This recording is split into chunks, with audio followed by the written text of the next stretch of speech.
Hello, comrades, and welcome to another video on the Chinese Revolution area of Study 1. In this video, we'll be looking at the Chinese Civil War, which will actually be our last video of area of Study 1, as the end of the Civil War in 1949 brought about the beginning of the People's Republic of China under Mao Zedong's leadership. So here's a quote from Mao Zedong. He said, "China is whose China? It sure as hell is not Jiang Jie's." So a little context. First, the Sino-Japanese War ended on the 14th of August, 1945. This ended as a result of Americans dropping atomic bombs on Hiroshima and Nagasaki in early August 1945. So this war that had been going on for 8 years, where the CCP and the GMD had started off a united front and then had steadily worn away their relationship over the course of the war. When the war came to an end, the Sino-Japanese War, the CCP and the GMD relationship was really fraught. So after failed negotiations during the Dixie mission, which was mentioned in our last video, General Patrick Hurley, the diplomat that President Franklin Roosevelt sent to help smooth things over between the CCP and GMD, he continued trying to arrange a peace agreement between the two groups between August and October 1945, but had very little success.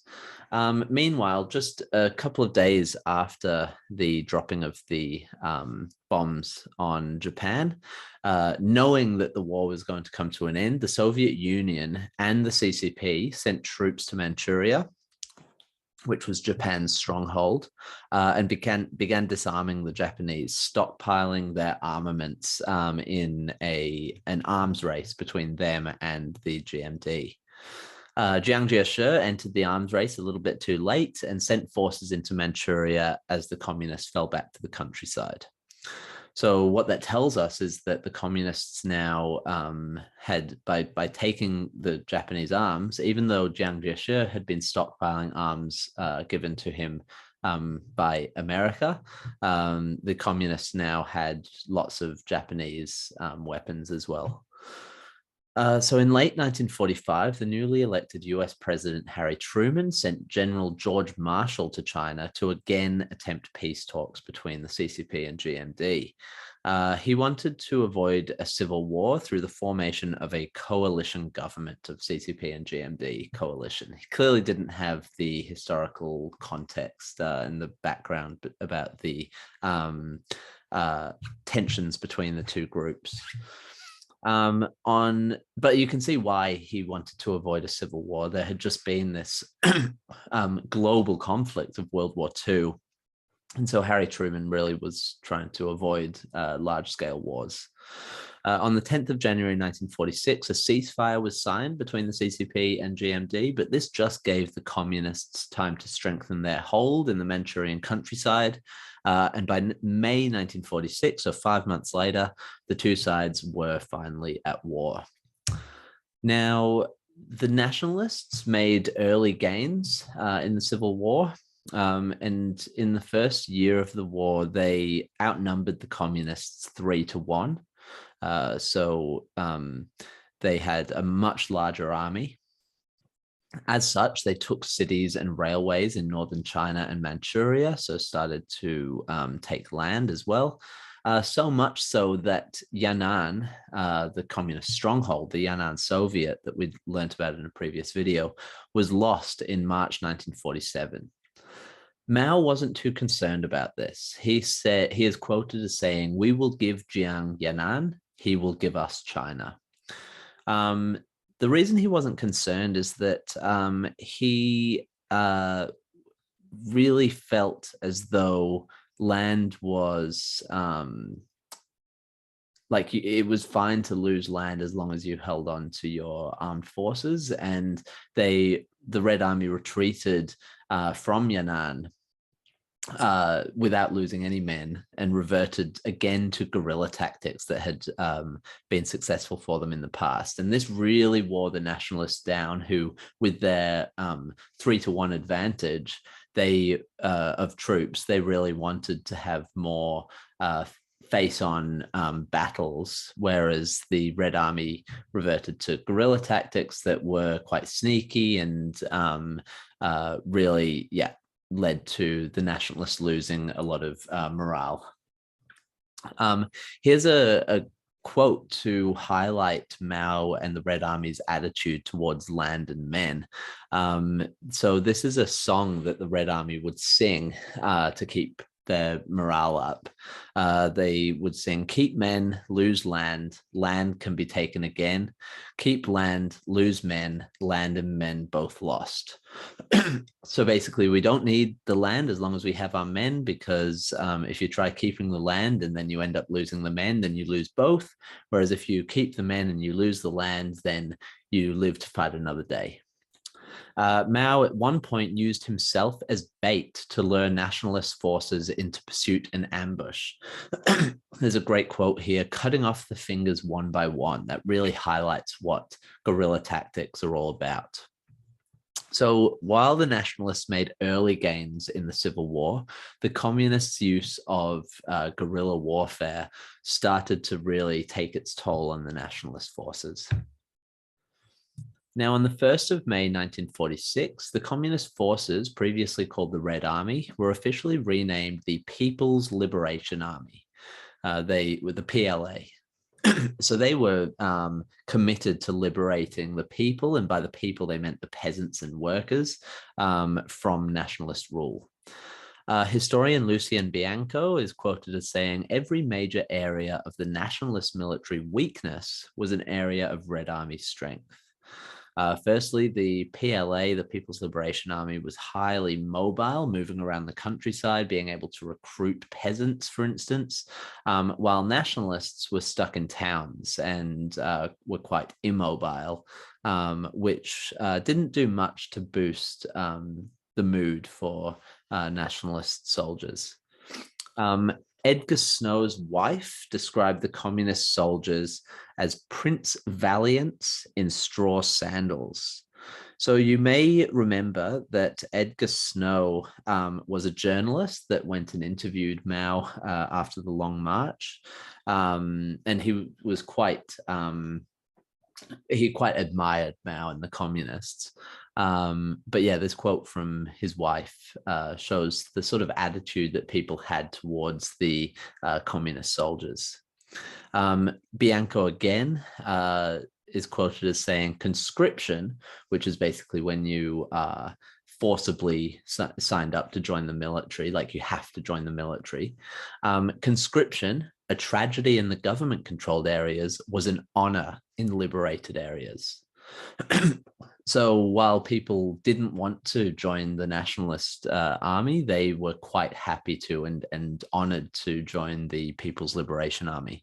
So you can really see through all of these quotes that the nationalist army was really quite weak in terms of their attitudes and morale, and even though they had more men, they didn't have the same spirit as the People's Liberation Army. While the PLA were building in numbers, they were managing to pick off nationalist forces one by one.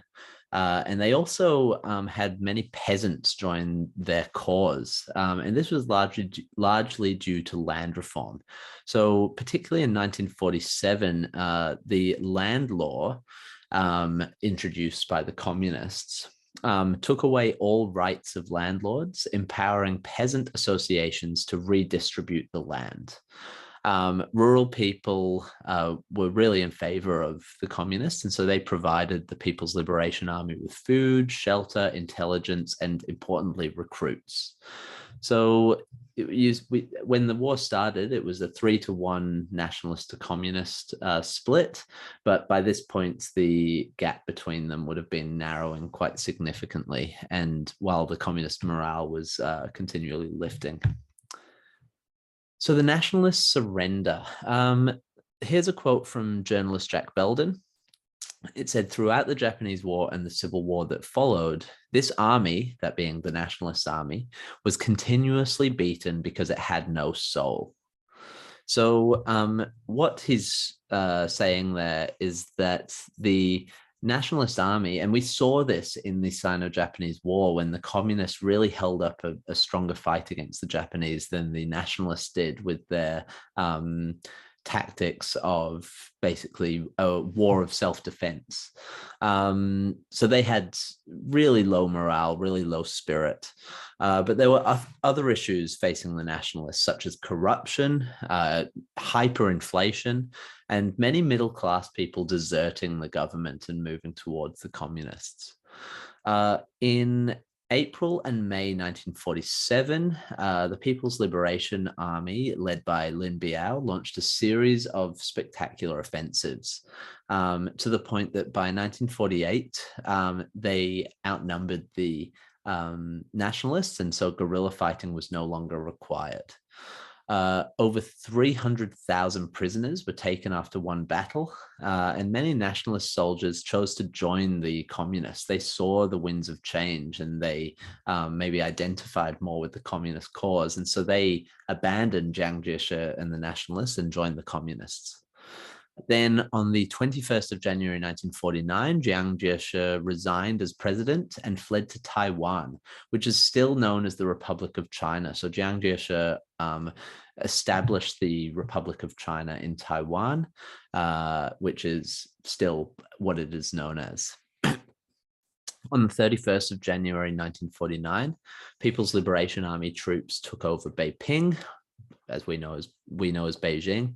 They treated the citizens well, and businesses were encouraged to carry on as normal. Now, this is quite significant. It's not like most times that we see in history when an army takes over a city. We see looting, we see rape and murder, and people being treated horribly. Instead, the People's Liberation Army treated everyone really fairly. They bought food from businesses, food and goods, as opposed to just looting. And so people in Beijing could, or Beiping, could carry on life as normal without necessarily even realizing the enormous change that was taking place. On the 23rd of April 1949, the People's Liberation Army captured the nationalist capital Nanjing, and over the following months, the PLA forces took over most of China. Then finally, on the 1st of October 1949, Mao at Tiananmen Square proclaimed the foundation of the People's Republic of China. So 1st of October 1949 is where Area of Study 2 begins. That is, the revolution has come to an end, and now we've got the consequences of the revolution with the foundation of the People's Republic of China. So we've come a long way. And I thought I would very quickly just show you the key knowledge section of the study design, so that you can have a look through it and see which areas you feel confident in, which areas you feel we may need to revisit. So this comes directly from the study design. It says, on completion of this unit, you should be able to analyze the causes of the Chinese Revolution and evaluate the contribution of significant ideas, events, individuals, and popular movements between establishment of the Republic of China on the 1st of January 1912 and the communist victory on the 1st of October 1949. To achieve this outcome, you will draw on knowledge and related skills outlined in Area of Study 1.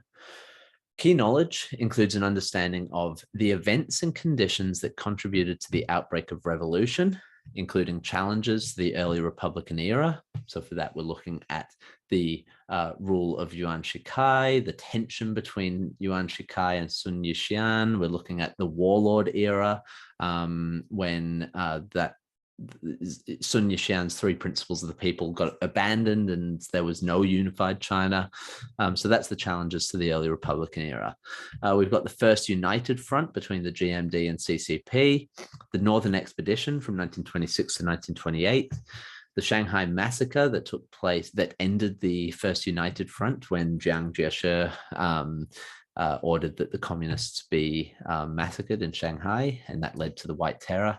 We've got the Jiangxi Soviet, where the communists set up base after the Shanghai massacre. We've got the Nanjing Decade. Now, the Nanjing Decade, we covered lots of things to do with that, including the GMD during the Nanjing Decade and the CCP during the Nanjing Decade when they were at the Jiangxi Soviet. We've got the Long March, when the nationalist forces chased the communists away from the Jiangxi Soviet, and the communists went on this long march that took them all the way up to Yan'an, where they set up the Yan'an Soviet. We've got the Japanese occupation of Manchuria and the Sino-Japanese War, which we studied in our last video. The Yan'an Soviet, which we studied in the video before that.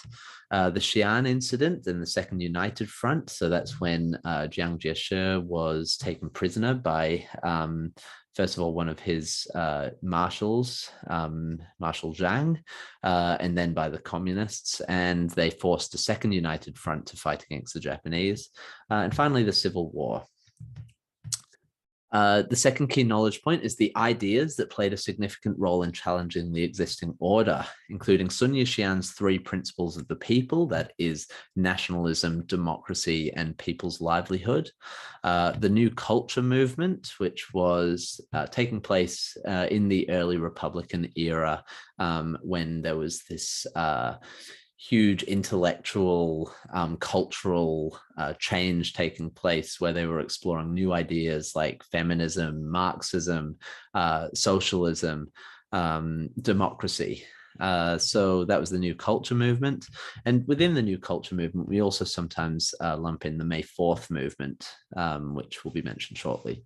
And also Mao Zedong thought, which we mentioned in our last video. I think it was our last video. Anyway, no, the video before that with the Yan'an Soviet, otherwise known as Maoism, Mao's take on socialism for China.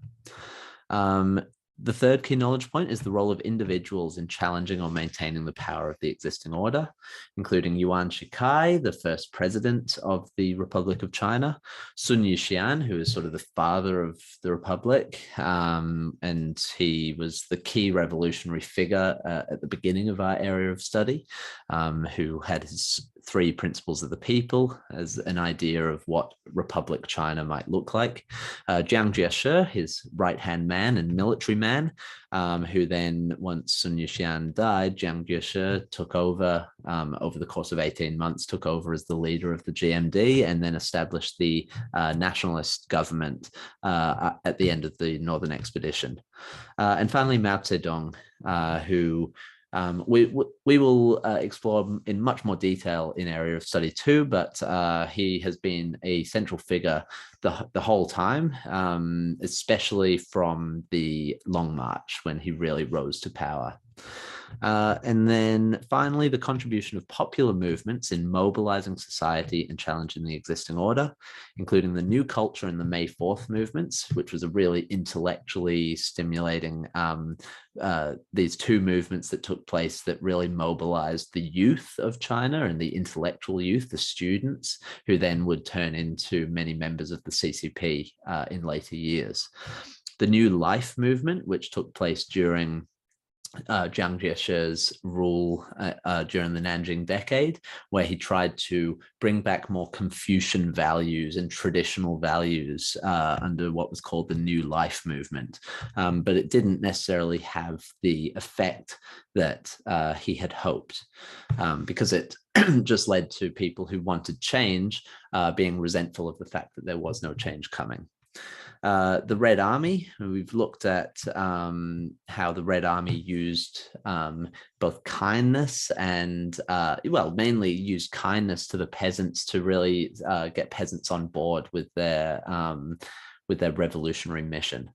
The Kuomintang, the main nationalist revolutionary group and then government, originally under Sun Yixuan, then under Jiang Jieshi. And finally, the CCP, the Chinese Communist Party, which was established in 1921 and went through many different leadership changes, particularly after the Shanghai Massacre. It was in sort of disarray. And then with the Long March, this sort of foundation story of the People's Republic of China, the CCP leadership became much more influenced by Mao and Mao Zedong thought. So that's the entire area of study. That's everything we've looked at in one slide. I hope you found this video useful, and I hope you found looking over all the key knowledge points at the end here useful as well.